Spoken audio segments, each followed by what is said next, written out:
স্ক্রিনের ওপরে দেখতে পাচ্ছেন এটি একটি কর্মক্ষেত্র পত্রিকা। আর আমরা এই কর্মক্ষেত্র পত্রিকা থেকে আজকে একটি ওয়েস্ট বেঙ্গল পুলিশের প্র্যাকটিস সেট সলভ করব। আজকে আমরা এই ক্লাসটি দেখব শুধুমাত্র অঙ্কের সমাধান। অঙ্ক নিয়ে আপনাদের অনেক ভয় আছে, সেই ভয় এবং ত্রুটি আপনাদের দূর করতে আজকের এই ক্লাসটি মনোযোগ সহকারে দেখুন। খুব শর্ট ট্রিক্সে এবং খুব সহজে নিমেষে কীভাবে সহজে সমাধান করা যাবে তার বিভিন্ন রকম টিপস আমি আজকের এই অঙ্কের ক্লাসে দেখাবো। আজকের অঙ্কের ক্লাসটা তাদের জন্য খুবই গুরুত্বপূর্ণ হতে চলেছে যারা ওয়েস্ট বেঙ্গল পুলিশ এবং কলকাতা পুলিশ পরীক্ষা দেবেন। এছাড়াও যারা কিন্তু অঙ্কে দুর্বল তাদের জন্য কিন্তু আজকের এই অঙ্কের প্র্যাকটিসটা খুবই গুরুত্বপূর্ণ হতে চলেছে। এরকমভাবে যদি আপনি সহজে এবং সহজ টিপসের মাধ্যমে যদি আপনি অঙ্ক করতে চান তাহলে সরাসরি যোগাযোগ করুন আমাদের সাথে। আমরা আপনাদেরকে বলে দেবো যে কীভাবে আপনি সহজ টিপসে এবং টিপসে আপনি অঙ্ক করতে পারবেন। এরকম সহজ টিপস এবং ট্রিক্স যদি চান তাহলে আপনি দেখতে থাকুন আর এডুকেশন স্কুল এবং দেখতে থাকুন আজকের অঙ্কের সমাধান। তো চলুন সরাসরি চলে যাই মূল প্র্যাকটিস সেটে। চলে এলাম মূল প্র্যাকটিস সেটে। আপনারা ইতিমধ্যেই জানেন যে ওয়েস্ট বেঙ্গল পুলিশ পরীক্ষায় কিন্তু 25টা অঙ্ক পড়বে, আর 25টা রিজনিং পড়বে, আর 25টা জেনারেল স্টাডিজ পড়বে, 10টা ইংরেজি প্রশ্ন পড়বে। এখন এখানে আজকে যে প্র্যাকটিস সেটটা আমরা দেখছি এখানে কিন্তু 100টা মোট প্রশ্ন দেওয়া আছে, তার মধ্যে শেষ 25টা কিন্তু অঙ্কের প্রশ্ন দেওয়া আছে। আজকে আমরা এই ক্লাসে দেখব অঙ্ক প্রশ্নের সমাধান, যার জন্য 75 দাগের পরে অর্থাৎ 76 দাগ থেকে 100 পর্যন্ত কিন্তু মোট অঙ্কগুলো সমাধান করব। এখানে 25টা অঙ্ক আছে, এই 25টা অঙ্ক 76 থেকে 100 পর্যন্ত মোট 25টা অঙ্ক আছে, এই 25টা অঙ্কের সমাধান করব। তো চলুন সরাসরি কথা না বাড়িয়ে মূল প্রশ্নটা দেখি। তো চলুন কথা না বাড়িয়ে আমরা অঙ্ক প্রশ্নের সমাধান করি। এখানে 76 দাগের অঙ্ক শুরু করব 76 দাগ থেকে। তো 76 দাগের যে অঙ্কটা আছে দেখুন খুব সুন্দর অঙ্ক আছে। একটি টেবিল 2450 টাকায় কেনা হয় এবং 2842 টাকায় বিক্রি করা হয়, অর্জিত লাভের শতাংশ কত হবে? তো লাভ করছেন যেহেতু, তা লাভ হবে সবসময়, আপনাকে সবসময় মনে রাখতে হবে লাভ সবসময় হবে আপনার ক্রয় মূল্যের উপরে। ক্রয় করছেন কত? 2450 টাকায়, বিক্রি করছেন কত? 2842 টাকায়। তাই আপনি এটা লাভ করছেন কত সেটা আপনি বার করুন। এখান থেকে 2450 2842 থেকে বিয়োগ করুন। এখানে 2 হবে, আর 5 আর কত হলে 14, 9 হলে 14, হাতে 1, 2 আর 4 একে 5, 5 আর কত হলে 8, 3 হলে 8, অর্থাৎ 392 টাকা আপনার লাভ হয়েছে। 392 টাকা ক টাকার উপর লাভ হয়েছে? আমি ওই যে প্রথমে বললাম সবসময় ক্রয় মূল্যের উপর লাভ হয়, যেহেতু 2450 টাকা কিনেছেন তাহলে 392 টাকা 2450 টাকার উপর লাভ হয়েছে। তাই আপনাকে ওটা ঐকিক নিয়মে ফেলাতে হয়। 2450 টাকায় 392 লাভ হয়, 1 টাকায় কত আর 100 টাকায় কত। কেন 100 টাকায় কত হবে? কারণ শতাংশ বিচার করতে হবে। তাই আপনাকে এটা কিভাবে আপনি ক্যালকুলেশন করবেন, একদম এক কথায় যেভাবে ক্যালকুলেশন হবে সেটা হচ্ছে আপনি 100 গুণ করবেন, সবসময় 100টা গুণ করবেন। কার সাথে গুণ করবেন? আগে লাভটা দেবেন 3992 আর নিচে দেবেন ক্রয় মূল্যটা। সব সময় ক্রয় মূল্যটা নিচে চলে আসবে। আপনি আশা করি বুঝতে পেরেছেন। এবার এই শূন্য আর এই শূন্য কাটবো, আর এই 10কে 2 দিয়ে 5 দিয়ে কাটবো, তাই 5 দিনে 10 হবে, আর এটাকে 5 দিয়ে কাটলে হয়ে যাবে 4 5 20, আর 4 দাও 24, আর 4 দাও 24, 45 হবে, 5 9 45, অর্থাৎ 49 হবে। এই 49কে আমরা কি করব? 49কে 392টা কাটবো, কত দিয়ে কাটবো? তো 8 দিয়ে কাটবো। 8 আর 2 যদি গুণ করি তাহলে হয়ে যাবে 16। তো এখানে দেখুন 16% এর সঠিক উত্তর। এখানে দেখুন এর দাগ হবে সঠিক উত্তর। খুব সুন্দরভাবে সহজে এইসব অঙ্ক সহজে সমাধান করা যায়। দেখতে থাকুন আপনারা। অবশ্যই আপনাদের এমন টিপস এবং ট্রিক্স দেবো যেটা আপনি কল্পনা করতে পারবেন না যে দেখেই অঙ্ক সমাধান হয়ে যায়। এবার আপনি 77 দাগের অঙ্ক দেখুন। বিভিন্ন রকম টিপস এবং ট্রিক্স খুব সহজে সমাধান কীভাবে করবেন দেখতে থাকুন। আপনি প্রত্যেকটা অঙ্কে একটা করে আপনি টিপস ট্রিক্স পাবেন। দেখতে থাকুন। আপনার যদি ভালো লাগে তাহলে অবশ্যই ক্লাসটিতে একটা লাইক করবেন, আর ক্লাসটিতে লাইক করবেন, আর প্লিজ চ্যানেলটা শেয়ার করুন। আর আপনি এরকম টিপস এবং ট্রিক্স যদি শিখতে চান তাহলে অবশ্যই আমার কন্ট্যাক্ট নাম্বারে কন্ট্যাক্ট করুন। কন্ট্যাক্ট নাম্বার আমি অবশ্যই বলবো, অঙ্কটা করে নিই।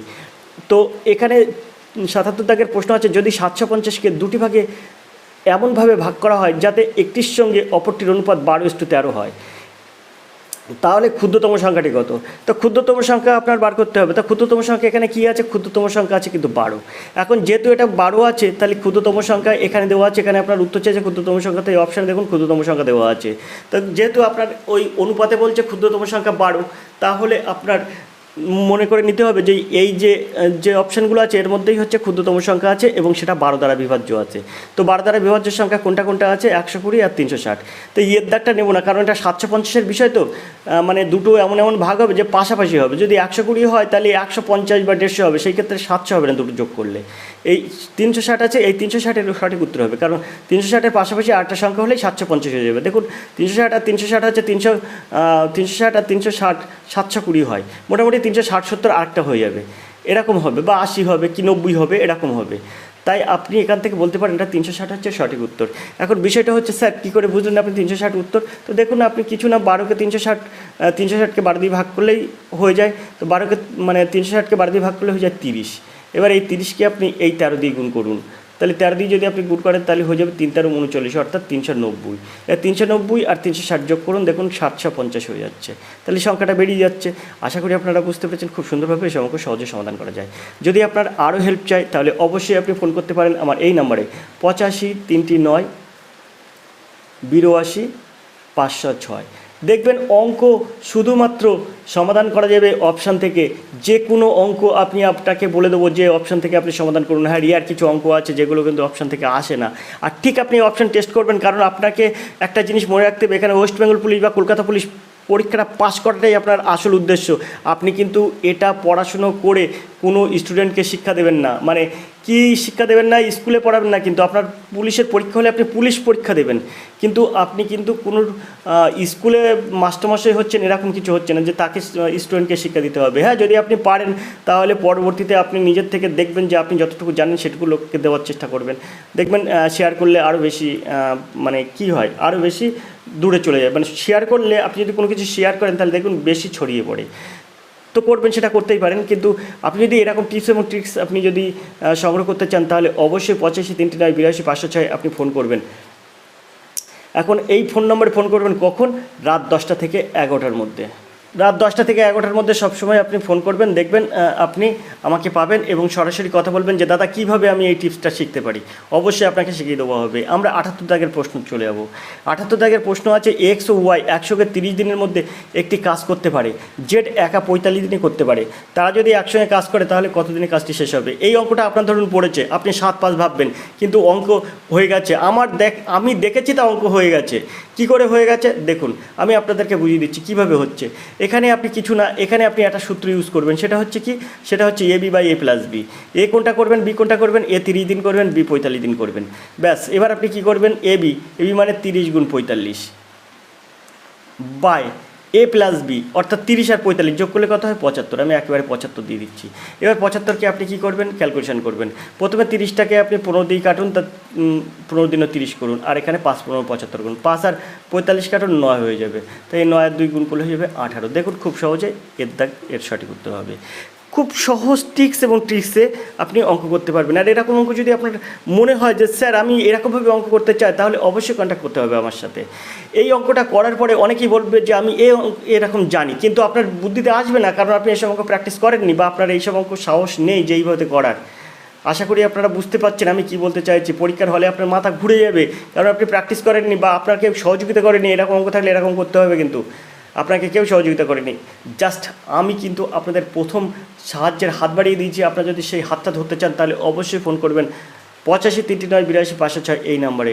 চলে যাবো 79 দাগের এই প্রশ্ন আছে জয়া সরল সুদে বার্ষিক 7.5% হারে 14,800 টাকা বিনিয়োগ করেছে। 6 মাস পরে তার অর্জিত সুদ কত? তো অর্জিত সুদ অর্থাৎ সুদের সূত্র আপনারা তো অবশ্যই জানেন, কি জানেন, পিটি আর বাই 100। এটা তো আপনারা অর্জিত সুদের সূত্র আপনারা জানেন। তো এখানে পি কত? পি আসলে হচ্ছে 14,800 ইন্টু টি কত? টি হচ্ছে সময় বলেছে এখানে কমাস 6 মাস। 6 মাস বলেছে, তার মানে আপনাকে ধরতে হবে এখানে 6 মাসে কি হয়, 1-এর 2 বছর হয়। যেমন 1-এর মানে যেমন 12 মাসে 1 বছর, তাহলে 6 মাসে হবে হাফ বছর। তো এটা 1-এর 2 ধরে নিলাম। ইন্টু কী করবেন, ইন্টু এই আর কত 7.5, তাই আপনি এখানে 7.5 দিয়ে দেবেন। ব্যাস, এখানে আপনি 100 দিলেন নিচে, কারণ সূত্রের 100। এবার এই শূন্য আর এই শূন্য কেটে গেল। এবারে কী করবেন, এবারে এই 2 আর এটা কাটবেন। 2 আর এটা কাটলে কত হয়, 7 দিনে 14, 4 দিনে 8, অর্থাৎ 74 হয়। এবার 74কে আপনি 7.5 দিয়ে গুণ করবেন। গুণ করলে আপনার কত হবে? অবশ্যই 5,555 টাকা। তো এর সঠিক উত্তর হবে কিন্তু 555 টাকা। এর দাগ হবে সঠিক উত্তর। আশা করি আপনারা বুঝতে পেরেছেন। চলে যাবো আমরা 80 দাগের প্রশ্নে। 80 দাগের প্রশ্ন দেখুন, একজন মানুষ একটি নির্দিষ্ট মূল্যের একটি বাইক বিক্রি করে 35% লাভ করেন। তিনি যদি সেই বাইকটি দ্বিগুণ মূল্যে বিক্রি করেন তাহলে লাভের শতকরা অংশ কত? খুব সহজে আপনি এগুলো সমাধান করতে পারবেন। কেমন? আপনার 35% লাভ হয়েছে, আপনি মনে করুন কি এই অঙ্কটাই পড়লে আপনি অনেক চিন্তা ভাবনা করবেন, কিন্তু আপনি উত্তর বার করতে পারবেন না। এই উত্তর বার করা খুবই সহজ। এর 35 দিনও 70, মানে 70 টাকা তো লাভ হবে, মানে 170 টাকা, যেহেতু 100 টাকা কিনেছে, পরে 200 টাকা হয়ে যায় দ্বিগুণ হলে, তাহলে 170 টাকা লাভ হয়ে যাবে। এর সঠিক উত্তর হবে 170 টাকা। এবার কী করে হচ্ছে দেখুন, আমি আপনাকে বুঝিয়ে বলে দিচ্ছি। দেখুন, মনে করুন প্রথমে গাড়িটা কিনেছেন আপনি 100 টাকায়, যখন বিক্রি করছেন 35% লাভে, তা বিক্রি করছেন কত? এটা ক্রয় ধরছি আমি, আর বিক্রয় করছেন আপনি, বিক্রয়টা করছেন কত? 35% লাভে 135 টাকা। কেন 135 টাকা বিক্রি করছেন? কারণ হচ্ছে আপনার এখানে বলেছে 35% লাভ। আশা করি আপনারা বুঝতে পেরেছেন। এবার বলছে তিনি যদি সেই বাইকটি দ্বিগুণ মূল্যে বিক্রি করেন, অর্থাৎ বিক্রয় মূল্য ছিল 135, সেটা দ্বিগুণ মূল্যে বিক্রি করলে কত হয়ে যাবে? 270 টাকা। যখন 270 টাকা বিক্রি করছে তখন আপনি কিনেছিলেন ক টাকায়? 100 টাকায় কিনেছিলেন। 100 টাকা আমি এই যে ধরেছি, কিনেছেন 100 টাকায়, তাহলে 100 টাকা আপনি বিয়োগ করলে এখানে হয়ে যাবে কত? 170 টাকা। এই 170 টাকা আপনার লাভ হয়ে গেল। তাহলে দ্বিগুণ মূল্যে বিক্রি করে লাভের পরিমাণ কত হবে? এর দেখা হবে সঠিক উত্তর 170%। আশা করি আপনারা বুঝতে পেরেছেন। সহজ টিপস এবং ট্রিক্স কাজে লাগান। মানুষের মাথায় অনেক বুদ্ধি আছে, সেই বুদ্ধিটাকে কাজে লাগাতে হবে। শর্টস ভিডিও বা অন্যান্য কিছু দেখে সময় নষ্ট করবেন না। আপনারা যারা West Bengal police, Kolkata police পরীক্ষা দিতে চান, তাহলে আপনারা কী করবেন? আপনারা সবসময় এরকম একটা ইন্টারেস্ট রাখবেন যে আমাকে অঙ্ক করতেই হবে, রিজনিং করতেই হবে, আমাকে এগোতেই হবে, এরকম আপনি মনের মধ্যে রাখুন। আরও যদি আপনি আমার এ বিষয়ে অনেক রকম সাহায্য চান, মানে কিছু গুরুত্বপূর্ণ কথা যা আপনার ওয়েস্ট বেঙ্গল পুলিশ এবং কলকাতা পুলিশ পরীক্ষার জন্য কিন্তু প্রচুর হেল্প হবে, এবং আপনি কীভাবে এক চান্সেই আপনি সাফল্য লাভ পাবেন, তার কিন্তু বিভিন্ন রকম বার্তা, বিভিন্ন রকম টিপস ট্রিক্স আমি কিন্তু অনেকটা ক্লাস করিয়েছি। আপনারা দেখতে থাকুন, আপনি অবশ্যই হেল্প পাবেন। হেল্প চাইলে অবশ্যই ফোন করুন 85 39 82 506 এই নাম্বারে। রাত 10টা থেকে 11টা সবসময় আপনার জন্য। চলুন আমরা 81 দাগের প্রশ্নে চলে যাব। 81 দাগের প্রশ্ন কী আছে দেখব, তার জন্য প্রশ্নটা একটু উপরের দিকে তুলব। এখন 81 দাগের প্রশ্ন আছে, দেখুন খুব সুন্দরভাবে এইসব অঙ্ক সহজে সমাধান করা যাবে।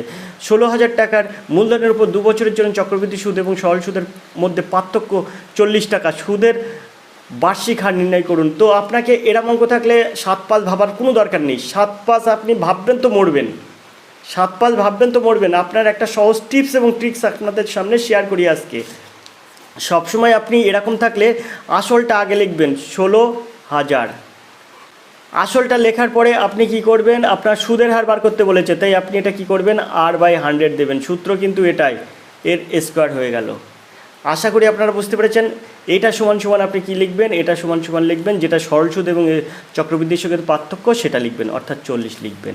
এবার আপনি এখান থেকে ক্যালকুলেশন করবেন। কি ক্যালকুলেশন করবেন দেখুন, এখানে 16,000 লিখলাম, গুণ R/100, মাথায় 2 আছে, তার মানে এটা আমি দুবার দেবো, R/100 ইন্টু R/100। আশা করি আপনারা বুঝতে পারছেন। এইটা সমান সমান কত? 40। এবার এই শূন্য আর এই শূন্য কাটবো, আমরা এই শূন্য আর এই শূন্য কাটবো, এই শূন্যর সাথে এই শূন্য কাটবো, আর এখানে আমি 8 দিনও 16 করবো, আর এখানে আমি 5 দিনও 10 করবো, আর এই 8 আর এই 40 কাটবো, 5 8 40, উপরে উপরে কাটা যায়, সমান সমানের মাঝখান রেখে দিলে। আশা করি বুঝতে পেরেছেন। এবার আমরা কি করব? R গুণ R মানে R স্কোয়ার, আর 5 গুণ 5 মানে 25, তা 8 সমান সমান কত হলো? 5। তো এর সঠিক উত্তর হয়ে যাবে কিন্তু 5%। এখানে দেখুন অবশ্যই উত্তরটা আছে 5%, সিদ্ধাক হবে সঠিক উত্তর। আপনি মনে করছেন যে দাদা আমি এরকম আপনার মতন ধরতে পারবো কি করে, যে এই অঙ্ক এরম লাইনে যেতে হবে, ওই অঙ্ক এরম লাইনে যেতে হবে? হ্যাঁ ভাই, ধরতে পারবে। তার জন্য আমি বলেছি তো, আমার সঙ্গে কন্ট্যাক্ট করো।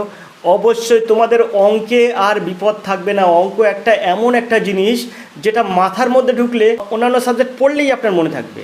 ধরুন আপনি জেনারেল স্টাডিজ পড়ছেন, কিন্তু আপনার মনে থাকছে না, থাকে অনেকের কিন্তু সেটা হয়, সমস্যাটা হয়, জেনারেল স্টাডিজ পড়ছেন অথচ মনে থাকছে না।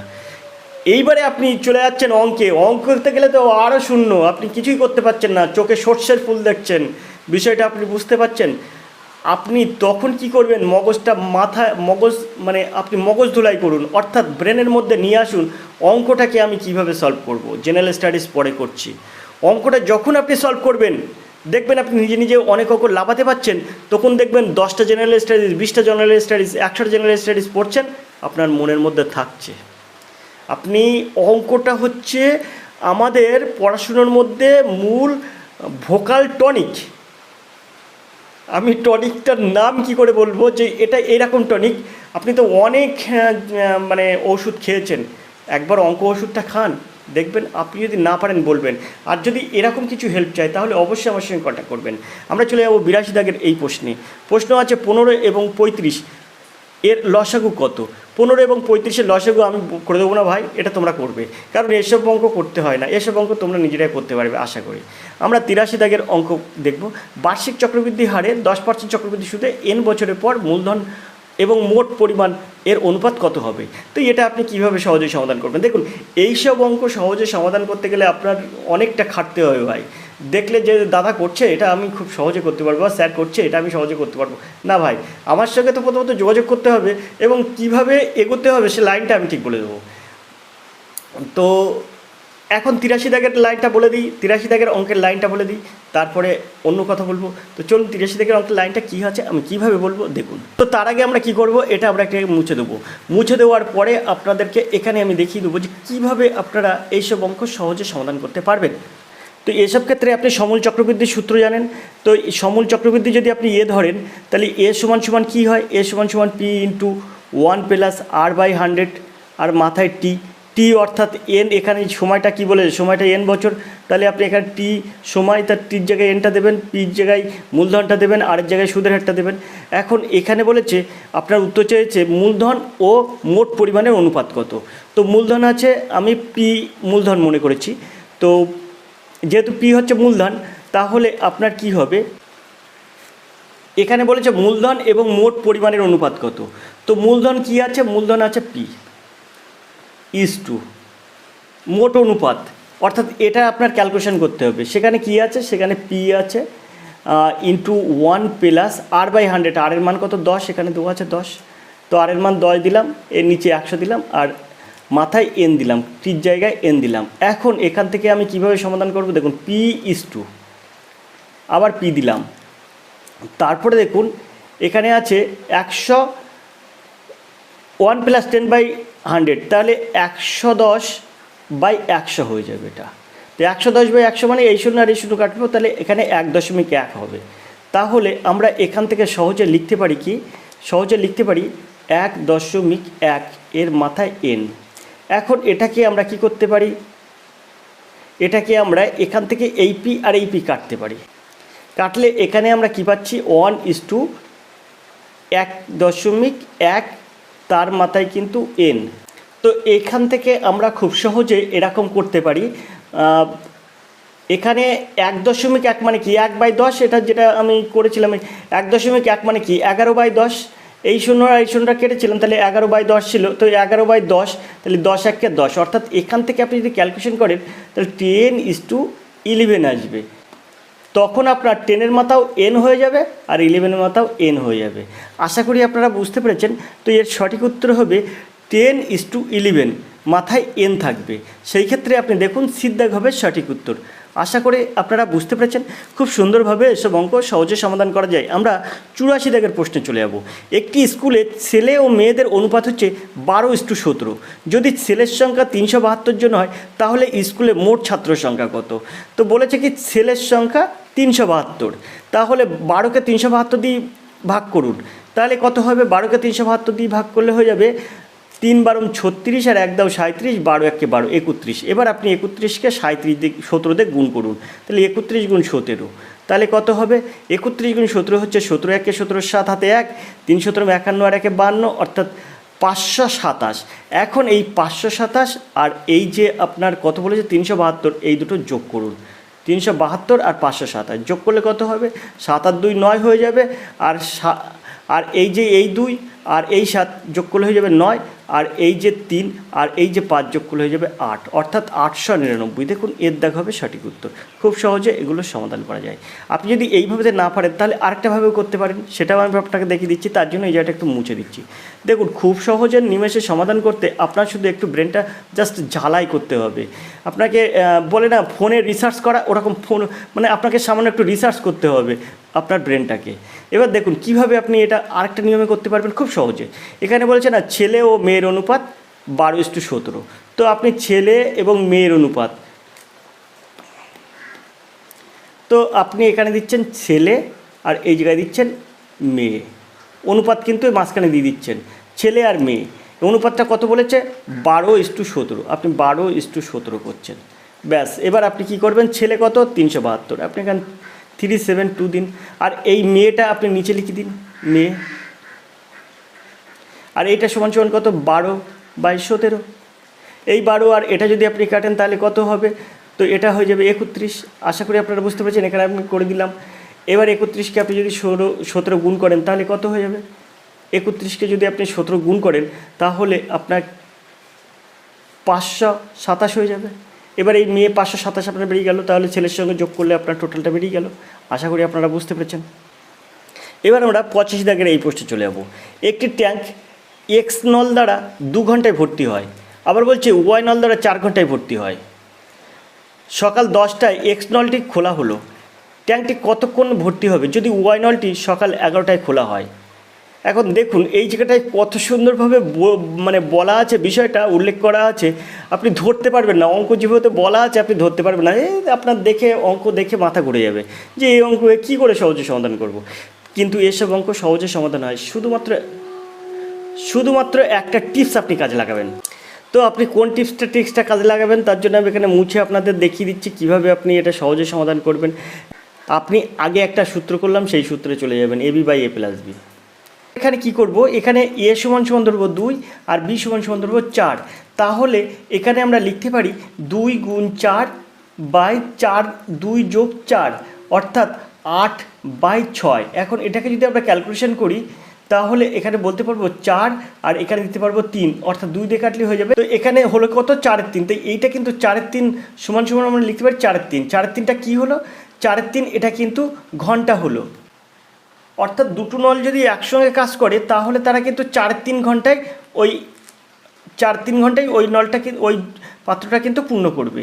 এখন আমরা এখানে চলে আসব। এখানে বলতে এবার আমরা কি করব? এবার আমরা এই যে 4-3 ঘন্টা এইটাই কিন্তু তারা দুজনে একত্রে পূর্ণ করে কত অংশ? 4-3 ঘন্টায় পূর্ণ করে হচ্ছে 1 অংশ। তাহলে 1 ঘন্টায় পূর্ণ করবে কত? তাহলে এটা উল্টে যাবে, 3/4 অংশ। এখন এই 3/4 অংশ কী করছে? তারা 1 ঘন্টায় পূর্ণ করছে। এই জায়গাটায় কিন্তু একটা কথা থাকলো, এই 3/4 অংশ এটা কিন্তু তারা 1 ঘন্টায় পূর্ণ করছে। এবার আপনি এখানে চলে যান, সকাল 10টার সময় এক্স নলটি খোলা হলো। তো এক্স নলের কাজ কি? এক্স নল কিন্তু 2 ঘন্টায় 1 অংশ মানে ভর্তি করে। তাহলে 2 ঘন্টায় যদি 1 অংশ ভর্তি করে তাহলে 1 ঘন্টায় কতটা ভর্তি করবে? 1 ঘন্টায় করবে 1/2 অংশ। 1/2 অংশ তাহলে তার 1 ঘন্টায় ভর্তি হবে। এখন এই 1/2 অংশ ভর্তি করার পরে 11টার সময় কি করছে? 11টার সময় আবার ওয়াই নলটি খুলছে, তখন ওয়াই নলটি কিন্তু আবার চালু হয়ে যাচ্ছে। তাই এবার এই 1/2 অংশ কিন্তু ভর্তি হয়ে গেছে ততক্ষণে। তাহলে আমরা বলতে পারি এই 3/4 অংশ কী করবে? 3/4 অংশ ভর্তি হতে সময় নেয় কত? 3/4 অংশ ভর্তি হতে সময় নেয় 1 ঘন্টা। অর্থাৎ এখানে এই যে এখানে 3/4 ঘন্টা আমি লিখেছিলাম, এখানে যে 4-3 ঘন্টা লিখেছিলাম, 4-3 ঘন্টায় ভর্তি করতে 1 অংশ, তাহলে 1 ঘন্টায় ভর্তি করে 3/4 অংশ আমি লিখেছি। তাহলে এই 3/4 অংশ ভর্তি করে ক ঘন্টায়? এই 1 ঘন্টায়। 1 ঘন্টা মানে কত? 60 মিনিট। আশা করি আপনারা বুঝতে পারছেন, 3/4 অংশ ভর্তি করে 60 মিনিটে। এখন 1 অংশ ভর্তি করতে সময় লাগবে কত? 60 বাই এই 3টা নিচে চলে আসবে, 4টা উপরে চলে যাবে। আশা করি আপনারা বুঝতে পারছেন। এবারে কি হবে? এবার আপনার কিন্তু 10টার সময় এক্স নল খুলে দেওয়া হলে 1/2 অংশ পূর্ণ হয়ে গেছে, তাহলে বাকি থাকবে কত? 1 বিয়োগ 1/2।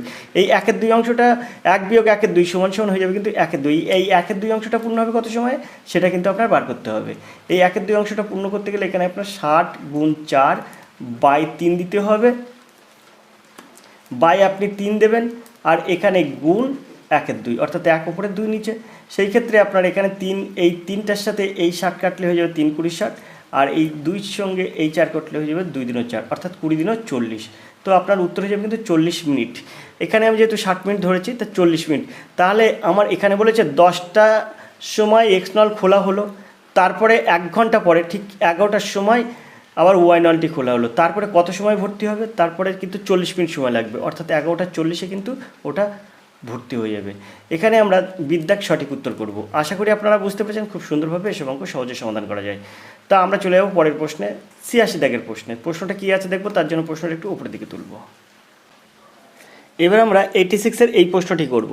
86-এর প্রশ্ন আছে, দেখুন, এক ব্যক্তি সাইকেলে 12 কিলোমিটার দূরত্ব 90 মিনিটে অতিক্রম করে, তাহলে 5 ঘন্টায় সে কত দূরত্ব অতিক্রম করবে যদি সে সাইকেলটি সমগতিবেগে চালায়? তাহলে দেখুন, এই 90 মিনিট সমান কত ঘন্টা? 90 মিনিট সমান কিন্তু 90 মিনিট সমান কিন্তু আপনার 1.5 ঘন্টা। 1 × 1 = 2 ঘন্টা। কী করে বুঝলেন স্যার? কারণ 60 মিনিটে 1 ঘন্টা হয়, তো 60 মিনিটে 1 ঘন্টা, বাকি 30 মিনিট থাকে, তার মানে হাফ ঘন্টা। তাহলে 1 × 1 = 2 ঘন্টা সমান সমান কত হচ্ছে? 3/2 ঘন্টা। এখন এই 3/2 ঘন্টা মানে কত? 3/2 ঘন্টা কী করে? এখন এই 3/2 ঘন্টা, অর্থাৎ এই 3/2 ঘন্টায় সে কতটা যায়? 12 কিলোমিটার। তাহলে 1 ঘন্টায় যাবে কত মিটার? তাহলে 1 ঘন্টায় যাবে কিন্তু 8 কিলোমিটার। আর 5 ঘন্টায় যাবে কত? 50/40 কিলোমিটার। অর্থাৎ বিদ্যা হবে সঠিক উত্তর। মানে মুখে মুখে এসব অঙ্ক হয়ে যায়। এবার আমরা 87 দাগের এই প্রশ্নে চলে যাব। একটি শহরের জনসংখ্যা 2.5 লাখ। প্রতি বছর 4% হারে জনসংখ্যা বৃদ্ধির পর 2 বছর পরে জনসংখ্যা কত হবে? তো এটা আপনার সমাহার বৃদ্ধি অঙ্ক, ক্লাস 10-এ আছে। এই অঙ্কগুলো খুব সহজে সমাধান করা যায়। আপনি এটা প্রথমে এই 2.5 লাখটা লিখবেন। প্রথমে আপনি কি করবেন? এই 2.5 লাখটা লিখলেন, 4টি শূন্য। তারপরে আপনি কি করলেন? গুণ করলেন। কত দিয়ে গুণ করবেন? p × 1 + r/100। 1 + r/100, আর মানে কত? 4%। তা 4/100 সময় কত? 2 বছর। সেটা আপনি এখানে লিখলেন। এবার আপনি এটাকে ক্যালকুলেশন করলেন। 25-এর পিছনে 4টি শূন্য ইন্টু এখানে হয়ে যাবে 104/100 ইন্টু 104/100। এবং এটাকে ক্যালকুলেশন করবেন। এই 4টি শূন্য কাটবেন আর এই 4টি শূন্য কাটবেন। ব্যাস, এবার আপনি 104 আর 25 গুণ করবেন। করলে কত হবে? যদি আপনি ক্যালকুলেশন করেন তাহলে হয়ে যাবে 2,70,400। এখন আগে ছিল কত? 2000। আগে ছিল হচ্ছে 2,50,000, আর এখন হয়েছে 2,70,400। তাহলে বেশি হচ্ছে কত? তাই আমরা কি করব? এটা বিয়োগ করব। 2, 5, 4টি শূন্য, এখানে বিয়োগ করলে 0, 0, 4 করতে 4, 0 করতে 0, 5 আর কত হলো? 7, 2 হলো 7, অর্থাৎ 20,400। তো 20,400 দেখুন, এই বিদ্যা হবে সঠিক উত্তর। আশা করি আপনারা বুঝতে পেরেছেন। আমরা চলে যাবো 88 দাগের এই প্রশ্নে। তো 88 দাগের অঙ্ক দেখব। 8,930 টাকার বার্ষিক 10% সরল সুদের হারে 6 বছর পর সুদ কত হবে? তো দেখুন, এইসব অঙ্ক খুব সহজে সমাধান করতে পারবেন। প্রথমে আপনি এরম থাকলে এটা গুণ করবেন। তো এটা গুণ করলে হয়ে যায় 6 × 10 = 60, অর্থাৎ 60%। এই 60% কতার অর্থ হচ্ছে 60/100। এখন আপনি এই 60/100টাকে ক্যালকুলেশন করবেন। কিভাবে ক্যালকুলেশন করবেন? এই 8,930 লিখবেন। 8,930, এটা কিন্তু আপনার আসল। এবার আপনার সুদ বার করতে হবে। তো 100 টাকা সুদ হচ্ছে কত? 60 টাকা। তো এটাকে আপনি 60/100 দ্বারা গুণ করে দেবেন। এবার এই শূন্য আর এই শূন্য কাটবেন, এই শূন্য আর এই শূন্য কাটবেন। এবার এখানে গুণ করুন। 3 × 6 কত হলো? 18, 8 হাতে 1, 3 6 × 54 আর 1 55, 5 হাতে 5, 6 × 48 আর 5 53, অর্থাৎ কত হচ্ছে? 5,358। দেখুন এখানে 5,358 টাকা। ডি দেখাবে সঠিক উত্তর। 89 দাগের প্রশ্ন দেখব। 1 ডজন মোজার ধার্য মূল্য 80 টাকা, যা কিন্তু 10% ছাড়ে পাওয়া যায়। 30 টাকার কত জোড়া মোজা কেনা যাবে? তো এখানে আপনার 80 টাকায় 10% ছাড়, তার মানে 80 টাকায় 10% ছাড় মানে 8 টাকা আপনার ছাড় হয়ে গেল। 80 টাকায় 8 টাকা ছাড় হয়ে গেল। 8 টাকা ছাড় হয়ে যাওয়ার পরে কিন্তু 72 টাকা চলে আসে। এখানে 1 ডজন মোজার দাম কিন্তু 72 টাকা চলে আসবে। এবার বলে 30 টাকায় কত জোড়া মোজা পাওয়া যাবে? তো এখানে তখন কী হবে? 72 টাকায় পাওয়া যাবে কত? 72 টাকায় পাওয়া যাবে 12টি মোজা। 1 ডজন মানে 12, তাহলে 12 জোড়া মোজা, এটা 12টি না? তাহলে 72 টাকায় পাওয়া যাবে কি? 12 জোড়া মোজা। কেন 12 জোড়া মোজা? কারণ হচ্ছে 1 ডজন সমান 12টি। তো এখানে বলেছে 1 ডজন জোড়া, তাহলে আপনার 12টি জোড়া মোজা পাওয়া যাবে 72 টাকায়। তাহলে 1 টাকায় কটা মোজা পাওয়া যাবে? তাহলে 12/72 হয়ে যাবে। আর আপনার এখানে বলেছে 30 টাকায়, তাই এখানে 30টা গুণ হয়ে যাবে। 30 উপরে গুণ হয়ে গেল। এখানে 6 × 72, আর 6 আর এই 30 কাটলে হয়ে যাবে 5। তাহলে 5 হবে সঠিক উত্তর, 5 জোড়া মোজা। আশা করি আপনারা বুঝতে পেরেছেন। আমরা চলে যাব 90 দাগের প্রশ্নে। প্রশ্ন আছে, একটি ট্রেন দাঁড়িয়ে থাকা একজন লোককে পাশ কাটাতে 82 মিটার দূরত্ব অতিক্রম করে। ট্রেনটির দৈর্ঘ্য নির্ণয় করুন। তা ট্রেনটির দৈর্ঘ্য তখন কি হবে? যেহেতু আপনার এখানে কোনো একটা লোককে অতিক্রম করেছে, তাই আপনাকে মনে রাখতে হবে, যখন কোনো ট্রেন সে লোককে অতিক্রম করবে বা আপনার পোস্টকে অতিক্রম করবে বা আপনার একটা টেলিফোন বা একটা গাছকে অতিক্রম করবে, এরকম থাকলে আপনাকে অতিক্রম করবে, একটা গাছকে অতিক্রম করবে, একটা পোস্টকে অতিক্রম করবে, এরকম থাকলে ট্রেনের নিজের দৈর্ঘ্যটাকে অতিক্রম করা হবে। তাহলে এখানে বলছে একটি ট্রেন দাঁড়িয়ে থাকে, একজন লোককে পাশ কাটাতে 82 মিটার দূরত্ব অতিক্রম করে। তার মানে কি ওটাই তার ট্রেনের নিজের দৈর্ঘ্য। তো বলেছে ট্রেনের দৈর্ঘ্য কত? তার ট্রেনের দৈর্ঘ্য 82 মিটার। এর দেখাবে সঠিক উত্তর। আশা করি আপনারা বুঝতে পেরেছেন। আমরা চলে যাব 91 দাগের প্রশ্নে। তো 91 দাগের প্রশ্ন আছে, 30 জন বালিকার বয়সের গড় 18 বছর, তাদের প্রথম 18 জনের বয়সের গড় 15 বছর, বাকি 12 জনের বয়সের গড় কত? এখন 30 জন বালিকার বয়সের গড় কিন্তু বলেছে 18, তাহলে মোট কত? তো মোট হচ্ছে 540। এখন বলেছে তাদের প্রথম 18 জনের বয়সের গড় 15, তাহলে প্রথম 18 জনের বয়সের গড় যদি 15 হয়, তাহলে 18 আর 15 গুণ করলে কত হয়? তা হয়ে যাবে কিন্তু 270। তো এবার 270তে আপনি ক্যালকুলেশন করুন, এখানে বিয়োগ করুন। তো এখানে 0, 7 আর কত হলে 14, 7 হলে 14, হাতে 1, 2 3, 3 আর কত হলে 5, 2 হলে 5, অর্থাৎ 270 জন প্রথম 18 জনের বয়স, মানে মোট টোটাল বয়স বাদ দিলে যে বাকি মানুষ থাকে তাদের কিন্তু মোট বয়স হয় 270। এবার বলেছে সেই বাকি 12 জন, অর্থাৎ 18 জনের 30 জন মোট বালিকা, তার মধ্যে 18 জন চলে গেল, 270 আমরা বিয়োগ করলাম, তাহলে থাকে আর 270। এই 270-এর পরে যে মানে এই 18 জনের পরে যে 12 জন বালিকা রয়েছে, সেই 12 জন বালিকার বয়সের গড় কত? তাহলে এখানে আমরা বার করলাম 12 জন বালিকার বয়স, মোট বয়স 270, তাকে আমরা যদি 12 দিয়ে ক্যালকুলেশন করি অর্থাৎ ভাগ করি, তাহলে হয়ে যাবে 6/72, অর্থাৎ 6। তো এটা 270কে 12 দিয়ে যদি আমরা ক্যালকুলেশন করি, তাহলে 12 জন্য 24 আর 3 দাও 27, তাহলে আবার 12 জন্য 24 আর 6 দাও 30, 5 12 60, অর্থাৎ 22.5। তো দেখুন এখানে সিদ্ধা হবে সঠিক উত্তর 22.5। আশা করি আপনারা বুঝতে পেরেছেন। তো খুব সুন্দরভাবে এসব অঙ্ক সহজে সমাধান করা যায়। তো আজকে আমি ক্লাসটি এখানে শেষ করছি। এর পরের অঙ্কগুলো আমি আজকে আর করছি না, নেক্সট কোনো ক্লাসে আমি করে দেবো। তো আজকে ক্লাসটা আমরা এই পর্যন্ত রাখছি। তো আপনাদের যদি অঙ্কগুলো ভালো লাগে তাহলে অবশ্যই কী করবেন, লাইক কমেন্ট শেয়ার করবেন। আর আপনি যেন এরকম টিপস এবং ট্রিক্স পেতে অবশ্যই আমাকে ফোন করবেন। বারবার করে আপনাদের বলে রাখছি একটা কথা, যদি আমি সহযোগিতার হাত আপনাদের বাড়িয়ে দিচ্ছি, আপনি হাতটা ধরার চেষ্টা করুন, তাহলে দেখবেন আপনার সাকসেস হবেই হবে। আজকের ক্লাস এই পর্যন্ত, দেখা হবে পরের ক্লাসে। ততক্ষণ আপনি ভালো থাকুন, সুস্থ থাকুন। ধন্যবাদ, আপনার দিন শুভ হোক।